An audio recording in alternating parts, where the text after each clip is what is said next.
Movie के शुरुआत में हम एक पुलिस ऑफिसर को देखते हैं। वो कार में बैठा होता है और एक लड़की कार में ही उसका निचोड़ रही थी। इस लड़की का नाम एरिका है और वो अभी 17 साल की है और एरिका देखने में बहुत ही सुंदर होती है।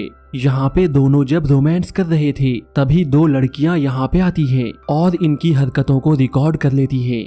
दरअसल ये दोनों एरिका की ही दोस्त थी और अब ये तीनों मिलकर पुलिस वाले को ब्लैकमेल करने लगती हैं। क्योंकि एरिका अभी माइनर है, जिस वजह से अगर ये बात बाहर जाती है तो पुलिस वाले को जेल भी हो सकती है। इसलिए वो इन तीनों की बात मानकर इन्हें $400 देता है। ये देखकर एरिका कहती है ये तो बहुत ही कम है। इस पर पुलिस वाला कहता है मेरी कमाई बहुत कम है और मेरे पास जो कुछ भी था वो मैंने तुम्हें दे दिया। एरिका के दोस्त पुलिस की ऐसी बातें सुनकर हंसने लगते हैं। एरिका और उसके दोस्तों का ये रोज का काम था। पहले वो मर्दों को एरिका के जाल में फंसाते हैं और फिर उन्हें ब्लैकमेल करके उनसे पैसे लेते हैं और फिर उन पैसों से ढेर सारे शॉपिंग और मजे करते हैं। एरिका के हरकतों के बारे उसकी माँ भी जानती है। वो कभी उसे डांटती है तो कभी प्यार से समझाती है। एरिका ने एक लिस्ट बनाकर रखी है और वो जिससे भी पैसे लूटती है लिस्ट में उसका नाम और अमाउंट डाल देती है। दरअसल एरिका ढेर सारे पैसे जमा कर रही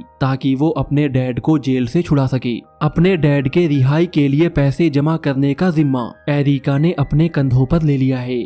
इसके बाद हम एरिका और उसके दोस्तों को एक क्लब में देखते हैं। यहाँ एरिका की नजर एक लड़के पे जाती है। इस पर एरिका अपने दोस्तों से कहती है मैंने अभी अभी एक लड़के को देखा जो देखने में काफी हैंडसम है। इधर एरिका की माँ अपने नए बॉयफ्रेंड बॉब को डेट कर रही थी। फिर वो एक रेस्टोरेंट में अपने बॉयफ्रेंड के साथ एरिका और बॉब के बेटे को लेकर जाती है। बॉब के बेटे का नाम जॉन होता है। जॉन अभी 18 साल का है और हाल में ही रिहैब से वापस आया है। क्योंकि वो एक ड्रग एडिक्ट था इसलिए उसकी मेंटल कंडीशन ठीक नहीं है। ये लोग अभी बातें कर ही रहे थे तभी जॉन यहाँ से उठकर चला जाता है। ये देखकर एरिका की माँ कहती है वो जाकर जॉन को मना ले, लेकिन एरिका जाना नहीं चाहती। इस पर उसकी माँ उससे कहती है अगर तुम जॉन के पास जाओगी तो मैं तुम्हें पैसे दूंगी। ये सुनकर एरिका जॉन के पास चली जाती है और उससे कहती है अगर तुम चाहो तो मैं तुम्हारा गन्ना टेस्ट करके तुम्हें कंफर्टेबल कर सकती हूँ। लेकिन एरिका की इन बातों से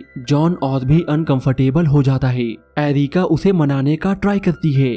दरअसल एरिका का ऐसा मानना था वो किसी का भी गन्ना लेकर मूड अच्छा कर सकती है और कोई भी आदमी उसकी बातों को मना नहीं कर सकता। लेकिन जॉन ने उसकी बातों का इनकार कर दिया था। फिर एरिका अपने दोस्तों को इस बारे में बताती है। इस पर उसके दोस्त उससे कहते हैं जॉन तुम्हारा भाई लगता है, भला तुम अपने ही भाई के साथ ऐसा कैसे कर सकती हो। इधर एरिका की माँ बॉब के साथ रहने लगी थी।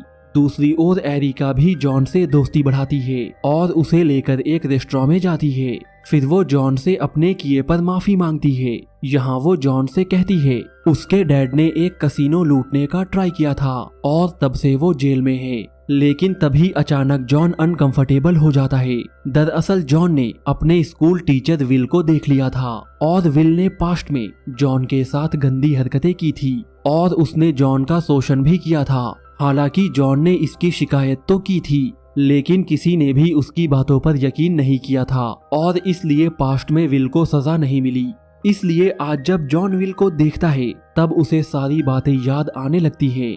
यहाँ पर एरिका की नजर फिर से उसी हैंडसम पे जाती है और इसके बाद एरिका उसका पीछा करने लगती है और वो उसके पोस्ट किए लेटर्स को लेटर बॉक्स से निकालती है। फिर रात में जॉन अपने आप को हर्ट करने का ट्राई करता है लेकिन उसकी कोशिश नाकाम हो जाती है। फिर जब एरिका ये सब देखती है तो वो सभी को बुला लेती है। इसके बाद बॉब जॉन को लेकर हॉस्पिटल आता है। वो इन लोगों से कहता है जॉन अभी काफी डिस्टर्ब है क्योंकि पास्ट में उसके साथ बहुत बुरा हुआ है।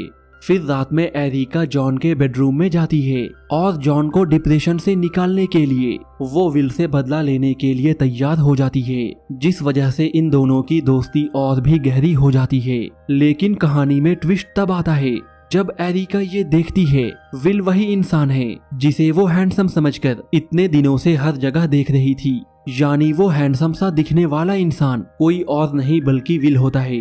फिर जब एरिका अपने दोस्तों को ये सारी बातें बताती है तो उसके दोस्त ये सोचते हैं इस तरह हैंडसम सा दिखने वाला इंसान भला बच्चों को मॉलेस्ट कैसे कर सकता है। लेकिन एरिका ने तो विल से बदला लेने की ठान ली थी, इसलिए वो उसे मॉल में स्टॉक करती है और उससे दोस्ती बढ़ाती है। फिर रात में जब वो जॉन से मिलती है तो वो उससे कहती है वो विल से बदला जरूर लेगी। इसके बाद दोनों साथ में डांस करते हैं और एक दूसरे को हग भी करते हैं। फिर अगली सुबह एरिका बॉलिंग सेंटर में विल से मिलती है और उससे बॉलिंग सिखाने की रिक्वेस्ट करती है और विल भी उसकी बात मान जाता है। फिर जब दोनों बाहर आते हैं तब बहुत तेज बारिश हो रही थी। इधर जॉन और एरिका के दोस्त इन दोनों पे नजर रखे होते हैं। दरअसल इनकी प्लानिंग ये थी जैसे ही एरिका विल का लेगी ये उसकी वीडियो बना लेंगे और इसके बाद ये विल को ब्लैकमेल करेंगे और इस वीडियो के जरिए ये विल को जेल भी भेज सकते हैं। इसके बाद एरिका विल को एक कार में ले जाती है और जब वो विल का लेने वाली थी तभी विल उसे रोक देता है। फिर अगली सुबह हम एरिका को देखते हैं। उसे अब भी समझ नहीं आ रहा था आखिर कल रात उसे क्या हुआ था, क्योंकि सब कुछ तो प्लान के मुताबिक था। वो वहाँ पर विल को ट्रैप कर सकती थी लेकिन उसने अपना आपा खो दिया। अब एरिका के दोस्त भी उसे चिढ़ाते हुए कहते हैं वो विल को पसंद करने लगी है, लेकिन एरिका इन बातों का इनकार करती है। अब एरिका और उसके दोस्त एक और प्लान बनाते हैं। फिर एरिका अपने स्कूल में एक ड्रग डीलर को चुनती है और उससे ड्रग हासिल कर लेती है और फिर उस ड्रग को बियर में मिलाकर वो विल के घर पहुंच जाती है। यहाँ विल उसे अंदर बुलाता है और उससे कहता है पास्ट में एक बच्चे ने उस पर मॉलेस्ट करने का आरोप लगाया था, जिस वजह से उसका डिवोर्स हो गया और उसकी नौकरी भी चली गई। लेकिन उस ड्रिंक को पीते समय विल को ये एहसास होता है जैसे इसमें कुछ मिलाया गया है। फिर वो एरिका पर हावी होने ही वाला था, तभी जॉन यहाँ पर आ जाता है और इसके बाद एरिका के दोस्त भी पहुँच जाते हैं और विल का एक वीडियो बना लेते हैं। लेकिन यहाँ तो विल बेहोश होता है। यहाँ पर जॉन ये नोटिस करता है विल की सांसें बहुत धीमी है। ये देखकर ये लोग बहुत डर जाते हैं और कहीं कुछ गड़बड़ ना हो जाए इसलिए यहाँ से भाग जाते हैं। लेकिन जाते समय एरिका विल के दीवार को देखती है जिस पर एक वर्ड लिखा था जिसके माने होता है बच्चों का मॉलेस्टर। फिर अगली सुबह पुलिस एरिका के घर पे आती है और यहाँ आकर एरिका और उसके दोस्तों पर वंडलिज्म का आरोप लगाती है, लेकिन एरिका इन सब बातों से इनकार करती है। यहाँ पे पुलिस कहती है अब तक उनकी बात विल से नहीं हो पाई है।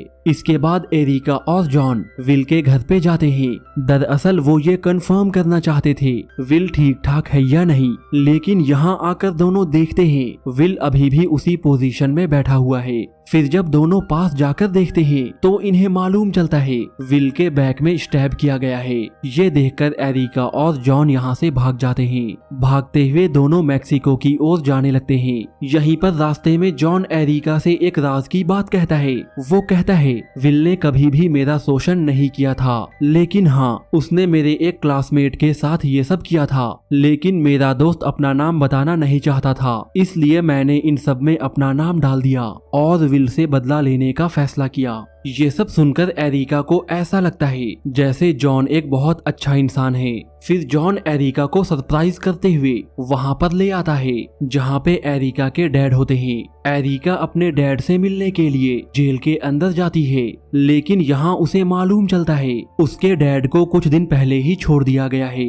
ये जानकर एरिका काफी हैरान होती है क्योंकि जेल से छूटने के बाद भी उसके डैड ने उससे कांटेक्ट नहीं किया। एरिका इस बात से काफी डिस्टर्ब होती है। फिर जब दोनों यहाँ से निकल रहे थे तभी दोनों ये देखते हैं पुलिस इनका पीछा कर रही। ये दोनों पुलिस को इन रास्तों पर भटकाते हैं। यहीं पर जॉन एरिका से कहता है वो काफी समय से उसे पसंद करता है और यहाँ पर एरिका भी उसके प्रपोजल को एक्सेप्ट कर लेती है और इसके बाद दोनों कार रोककर पास के झाड़ियों में चले जाते हैं। अब कई महीने बीत चुके हैं और हम जॉन को जेल में देखते हैं। यहाँ एरिका उससे मिलने आती है। वो उसे बताती है इस क्राइम की वजह से उसे भी हाउस अरेस्ट में रखा जाएगा, लेकिन अब दोनों को इन सब बातों से कोई फर्क नहीं पड़ता क्योंकि अब दोनों एक दूसरे से प्यार करते हैं और यही ये मूवी खत्म हो जाती है। लेकिन इस मूवी में ये नहीं बताया जाता आखिर विल की मौत कैसे हुई, लेकिन सिचुएशन देखकर हम समझ जाते हैं जो लोग विल के घर में गए थे